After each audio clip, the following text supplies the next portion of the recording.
انا طالع اتكلم على 2 لعيبه من النادي الاهلي. واحد نمرود والتاني مش مصدق الامله اللي هو فيها. النمرود طبعا حسام غالي، ومحدث النعمه امام عاشور.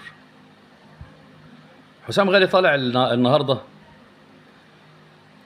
يتكلم قبل الانتخابات، الله اعلم مين اللي زقه، او هو اصلا ما بيقدرش اللي بيعمله. انت بقالك سنه يا حسام يا غالي ما بتحضرش مجلس اداره، والناس ساكته ومغطيه عليك. انت ولا قدرت تعمل طاهر ابو زيد، ولا قدرت تعمل عمرو فاروق الله يرحمه. طاهر ابو زيد كان بيقعد على ترابيزه المفاوضات في مجلس اداره النادي الاهلي بقياده صالح سليم وحسن حمدي والخطيب وما ادراك ما الناس اللي كانت قاعده، وكان بيقعد ويعترض وبيسجل اعتراضه في محضر الجلسه. ما قدرتش تعمل طاهر ابو زيد، ومش هتقدر تعمل طاهر ابو زيد لانك اخرك كلام.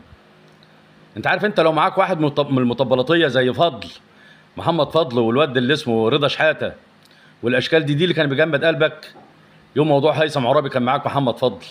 لكن انت بطولك ما تقدرش تعمل حاجه، خرجت تتكلم بس تقول لك مفيش جمعيه في مجلس اداره النادي الاهلي. ما طلعتش تقول ليه؟ واشمعنى طالع تقول دلوقتي قبل فتح باب الانتخابات؟ ومش هتقدر تحارب ايه؟ تحارب مين؟ تحارب واحنا في حرب؟ محدش استحمل حروب قد الخطيب، من اشرف صبحي وابو ريده وكامل الوزيري والدنيا كلها كانت في ظهره، وتركي الشيخ والناس دي. تحارب ايه؟ ما طلعتش فتحت بقك.